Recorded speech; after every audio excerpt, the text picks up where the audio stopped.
और ये तस्वीरें वाराणसी की, जहां पहुंच चुके हैं पीएम मोदी और जापान के प्रधानमंत्री शिंजो आबे। इनके स्वागत के लिए यहां उत्तर प्रदेश के मुख्यमंत्री अखिलेश यादव, उत्तर प्रदेश के गवर्नर राम नाईक भी मौजूद हैं। शॉल से स्वागत जापान के प्रधानमंत्री शिंजो आबे का और ठीक उसी तरह पीएम मोदी का भी।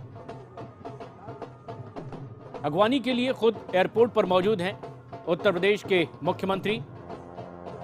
शॉल और पुष्पगुच्छ से दोनों ही प्रधानमंत्रियों का स्वागत किया जा रहा है। बेहद अहम और एक खास दौरा, जब अब से कुछ देर बाद ही शाम को गंगा आरती में भी शामिल होंगे। और ये तस्वीरें वाराणसी की, जहां पर बाबतपुर एयरपोर्ट पर पहुंचे हैं भारत के प्रधानमंत्री नरेंद्र मोदी और उनके साथ जापान के प्रधानमंत्री शिंजो आबे। अपने संसदीय क्षेत्र वाराणसी लेकर गए हैं साथ अपने पीएम मोदी, जापान के प्रधानमंत्री शिंजो आबे को। वाराणसी में बाबतपुर के इस लाल बहादुर शास्त्री इंटरनेशनल एयरपोर्ट पर, जहां पर अगवानी के लिए खुद उत्तर प्रदेश के मुख्यमंत्री अखिलेश यादव और उत्तर प्रदेश के राज्यपाल राम नाईक भी, और पारंपरिक वाद्य यंत्रों से स्वागत किया जा रहा है। और ऐसा ही कुछ दिखाना और बताना भी चाहते थे पीएम मोदी जापान के प्रधानमंत्री शिंजो आबे को कि किस तरह से और आखिर क्यों भारत की आध्यात्मिक और सांस्कृतिक नगरी के तौर पर यह मशहूर है वाराणसी, जो खुद पीएम मोदी का संसदीय क्षेत्र भी है। एक विशेष विमान से दिल्ली से वाराणसी पहुंचे हैं प्रधानमंत्री मोदी के साथ शिंजो आबे, और परंपरागत तरीके से ये एक भव्य स्वागत की बेला इस वक्त वाराणसी में पारंपरिक वाद्य यंत्रों के साथ, पारंपरिक सांस्कृतिक प्रस्तुतियों के साथ पीएम मोदी के साथ में जापान के पीएम शिंजो आबे। पिछले कुछ दिनों से लगातार यहां तैयारियां की जा रही थी। यहां पर भारत और जापान मित्रमंडल की ओर से यज्ञ का भी आयोजन किया गया, ताकि दोनों देशों के बीच और रिश्ते मजबूत हों। ये सीधी तस्वीरें वाराणसी से।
ये तस्वीरें हमारे दर्शक देख रहे हैं इस वक्त वाराणसी से। अब से कुछ देर पहले ही दिल्ली से विशेष विमान से पीएम मोदी के साथ वाराणसी पहुंचे हैं जापान के प्रधानमंत्री शिंजो आबे।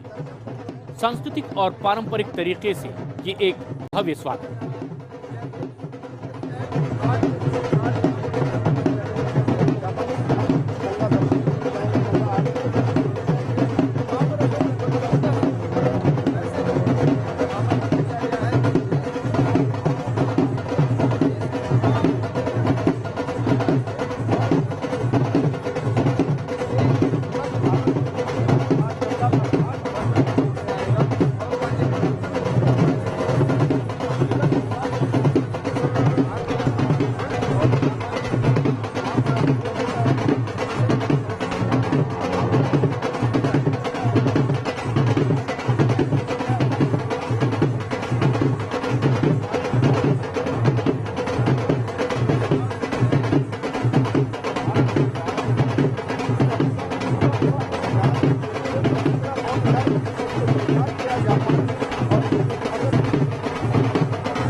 तस्वीरें हमारे दर्शक इस वक्त देख रहे हैं वाराणसी के बाबतपुर में मौजूद लाल बहादुर शास्त्री इंटरनेशनल एयरपोर्ट की ये तस्वीरें हैं, जहां पीएम मोदी के साथ जापान के प्रधानमंत्री शिंजो आबे वाराणसी पहुंचे हुए हैं और पारंपरिक तरीके से पारंपरिक वाद्य यंत्रों और नृत्य के साथ स्वागत किया गया है। और अब यहां से होटल गेटवे ताज पहुंचेंगे और फिर 5:30 बजे दोनों ही प्रधानमंत्री दशाश्वमेध घाट के लिए रवाना होंगे और शाम को दशाश्वमेध घाट पर होने वाले गंगा आरती में शामिल होंगे। वासुदेव त्रिपाठी हमारे सहयोगी वाराणसी से इस वक्त हमसे सीधे जुड़ रहे हैं। वासुदेव, ऐसे में जबकि दोनों ही पीएम पहुंच चुके हैं, क्या कुछ इस वक्त का नजारा वाराणसी का? जी देखिए, वाराणसी बहुत दिनों से अपने खास मेहमानों की मेहमान नवाजी के लिए बेसब्री से इंतजार कर रही थी और अब वो पल वो समय आ गया है जिसका लंबे समय से यहाँ पर लोग इंतजार कर रहे थे।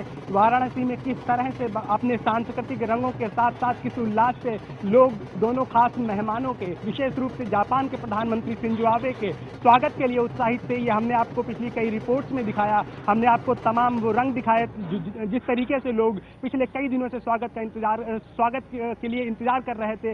अब जब बाबतपुर एयरपोर्ट पर पहुंच चुके हैं दोनों नेता, वहां से निकलेंगे, तय कार्यक्रम के मुताबिक ही सारा कुछ चल रहा है। वहां से सड़क मार्ग से आएंगे होटल गेट से, जहां पर उन्हें रुकना है, जहां पर उन्हें कुछ देर के लिए आराम करेंगे। ये जो पूरा रास्ता है, इस रास्ते में अलग अलग स्कूलों के बच्चे लाइन लगा के खड़े हैं और यहाँ पर ये इन स्कूल से जो है बच्चे जब दोनों प्रधानमंत्री वहां से निकलेंगे तब जो है वहां पर वो बच्चे स्वागत करेंगे।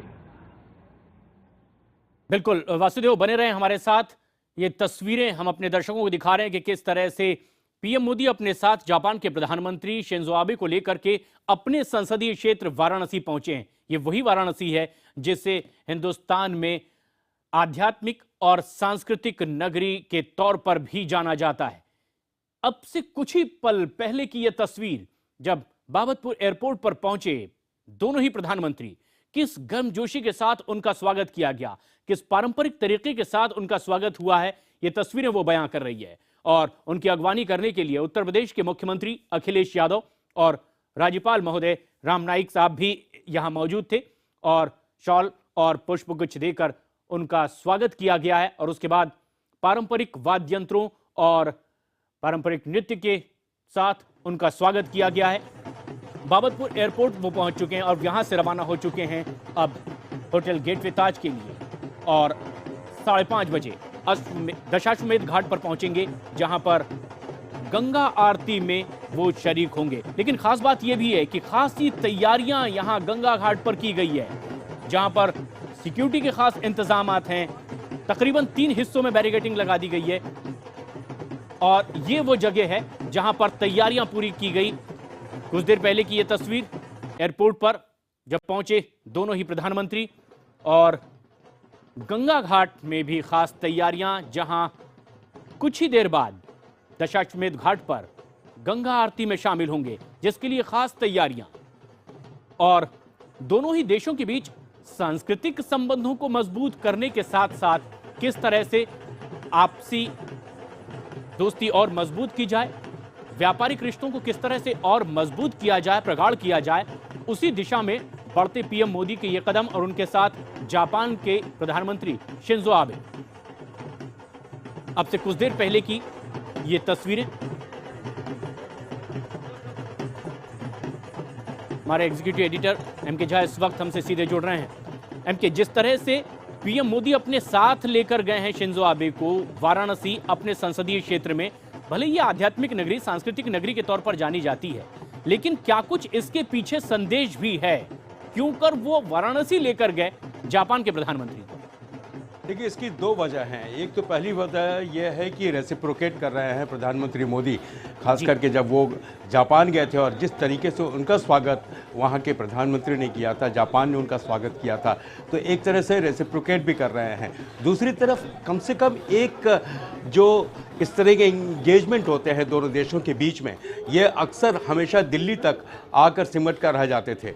और कोशिश यहाँ पर यह है कि कम से कम जो भी आपके मेहमान आए उनको इस देश की कहीं न कहीं कोई सांस्कृतिक धरोहर है, कोई दूसरी जो परंपराएं हैं, उनको कम से कम दिल्ली से बाहर निकलकर उन्हें दिखलाया जा सके। दूसरी बात यह है कि क्योटो और जो वाराणसी है, जो ट्विन सिटी के रूप में जिसको डेवलप करने की बात आ रही है, तो इन दोनों देशों की अपना इतिहास है, इन दोनों की अपनी विरासत है। और एक तरीके से खास करके जब जापान के प्रधानमंत्री आज होंगे, कम से कम बनारस को जब वो देखेंगे और काशी को देखेंगे और वहाँ की जो संस्कृति है उसकी भी उनको एक झलक वहाँ पर उनको मिलेगी। तो ये एक तरीके से ऑफिशियल इंगेजमेंट्स के अलावा इस देश की जो परंपराएं हैं उसकी एक झलक कम से कम मेहमान को देखने को मिलती है। बिल्कुल। और जिस तरह की बात की जा रही थी, पीएम मोदी ने भी अपनी ओर से बात कही है कि जो कुछ है उससे बेहतर करने की जरूरत है और उसी दिशा में बढ़ाया गया है कदम। क्या ये खास तौर पर बनारस को, वाराणसी को, काशी को किस तरह से और बेहतर किया जा सकता है, वो नजदीक से दिखाने और उसमें सहयोग लेने के लिए भी ये प्रयास? नहीं, बिल्कुल सही बात आप कह रहे हैं। खास करके देखिए कि पिछले जब से प्रधानमंत्री जापान से पिछले साल जब गए थे और जिस तरह से क्योटो और काशी को एक तरह से ट्विन सिटी के रूप में वहाँ पर प्रोजेक्ट किया गया था और क्योटो की तरह काशी के विकास के बारे में बातचीत की जा रही थी। पिछले अगर कुछ महीनों में देखें तो जापान के ऑफिशियल्स, डेलीगेशंस, वहाँ के टाउन प्लानर सारे वहाँ पर आके एक बार देख चुके हैं। अध्ययन वहाँ पर किया जा रहा है कि काशी में किस तरह उसको क्योटो की तर्ज पर उसको एक मॉडल की तरह उसका विस्तार किया जाए, उसका विकास किया जाए। तो ये एक अपने आप में अहम सी बात है। दूसरी बात, खास करके इस तरह के जो दौरे हैं ये बहुत एक सफल दौरा माना जाएगा, ऐतिहासिक दौरा माना जाएगा, क्योंकि जिस तरह के एग्रीमेंट आज दोनों देशों के बीच में हुए हैं उससे एक बात तो बिल्कुल साफ है कि दोनों देशों की जो स्ट्रैटेजिक पार्टनरशिप है वो कम से कम एक कदम आगे बढ़कर, खास करके प्रधानमंत्री मोदी और प्रधानमंत्री अभी के बीच में जो एक पर्सनल इक्वेशंस बना है, कम से कम काशी में और जिस तरह से वो साथ लेकर गए हैं ये साफ साफ दिखाई दे रहा है। बिल्कुल। और ये दो तस्वीरें हैं जो हमारे दर्शक इस वक्त देख रहे हैं। दरअसल क्योटो और काशी में बहुत सी समानताएं भी है कि किस तरह से आध्यात्मिक और सांस्कृतिक नगरी के तौर पर दोनों ही देशों में दोनों ही शहर जाने और माने जाते हैं। लेकिन एमके, जो पीएम मोदी का तरीका है दिमाग से व्यापारिक रिश्तों को और मजबूत करना, प्रगाढ़ करना, लेकिन साथ ही साथ दिल से ये दिखाना और जताना भी कि वो कितने करीब हैं, ताकि रिश्तों में वो मजबूती, धागे से वो कसावट और ज्यादा पैदा की जा सके। क्या इस दिशा में भी इसे देखा और समझा जाए?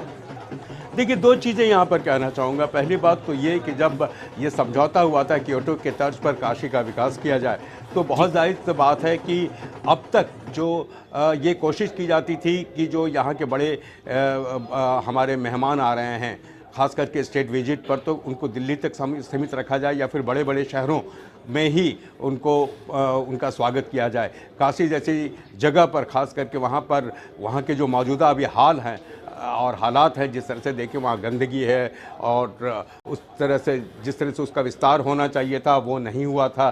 संस्कृति अपने आप में सहोज कर वहाँ रखी गई थी, लेकिन उस तरह नहीं जिस तरह से जापान के शहर क्योटो ने अपनी संस्कृति को बचा के रखा है और जिस तरीके से एक रोल मॉडल बनकर बना है, तो एक झलक वहाँ की भी मेहमान को दिखलाने में कोई शर्म नहीं की जा रही है। उनको दिखाया जा रहा है कि देखिए ये एक शहर है हमारी, एक प्राचीन धरोहर है हमारी और इसको हम सहेजना चाहते हैं। और आपके जो क्योटो शहर है, आपके जो दूसरे शहर हैं, उनके तर्ज पर यहाँ का विकास होना चाहिए। और मेरे अंदाज से ये फर्स्ट हैंड ग्लिम्स भी मिलेगा आपके मेहमान को, जो वहाँ पर बहुत कुछ इन्वेस्टमेंट करने की बात कर रहे हैं। आज ही उन्होंने ये घोषणा भी की कि एक कन्वेंशन सेंटर जो है वो वहाँ पर बनाया जाएगा। जापान के जितने भी बौद्ध जो टूरिज्म हैं, जो लोग पिलग्रिम करने आते हैं, तो उनके लिए भी वहाँ पर एक काफ़ी सुविधा बनेगी। बिल्कुल। और ऐसे बहुत से और ऐसे ताने बाने हैं जिन्हें इस तरह से आगे बढ़ाते हुए दोनों देशों के रिश्तों को और मजबूत करने की बात, जब आज हैदराबाद हाउस में दोनों ही प्रधानमंत्री मिले थे, साझा बयान दिए गए, उसमें भी इस बात का जिक्र किया गया है कि किस तरह से अगर मजबूत भारत होगा तो ये जापान के लिए अच्छा है, जापान मजबूत है तो ये भारत के लिए बेहतर है। लेकिन सिर्फ व्यापारिक रिश्तों के साथ ही विकास की बात नहीं, बल्कि अपने सांस्कृतिक रिश्तों को भी किस तरह से मजबूत किया जाए और अतीत के पन्नों को फेरते हुए अपने आध्यात्म की डोर से भी एक दूसरे के रिश्तों को और मजबूत करने की कोशिश, क्या ये भी एक वजह कि काशी लाया गया है शिंजो आबे को?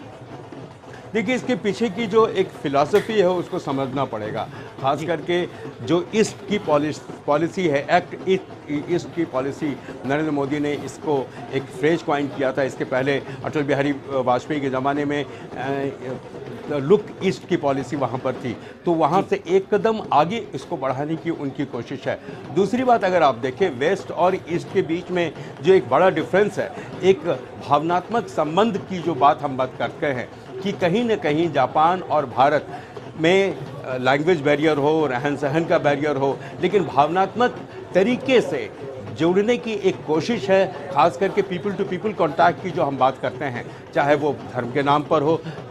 बौद्ध जैसे वहाँ के काफ़ी सारे बौद्ध धर्म के अनुयायी हैं जो यहाँ पर हज़ारों लाखों की तादाद में हर साल आते हैं। बुद्धिस्ट सर्किट जो आपका टूरिज्म का एक मेजर अट्रैक्शन है, यहाँ पर लोग आते हैं। तो एक देखिए, सिर्फ व्यापार की बात अपनी जगह पर है, लेकिन एक जो लोगों का जो जुड़ाव है, पीपल टू पीपल कॉन्टैक्ट जिसको हम कह सकते हैं डिप्लोमेसी में, ये भी एक जो दोनों देशों के रिश्ते हैं उनको व्यापारिक रिश्तों को एक और अलग मुकाम पर ले जाता है। और यही बात है, खास करके मोदी इस चीज़ को समझ रहे हैं। और जापान के प्रधानमंत्री भी जिस तरह से उन्होंने पिछली बार मोदी जी का वहाँ पर सत्कार किया था, जो जिस तरीके से अपने साथ लेकर वो हर जगह पर उनको गए थे, वो सारी जो तस्वीरें हैं, एक तरह से आइकॉनिक तस्वीरें हैं, ये बहुत कम देखने को मिलता है। खास करके जब दोनों देशों के जो नेता हैं उनके बीच में अगर पर्सनल इक्वेशंस इस तरह के स्थापित हो रहे हैं, तो ये माना जाता है और ये समझा जाता है, ये दिखाया भी जाता है, आप कह सकते हैं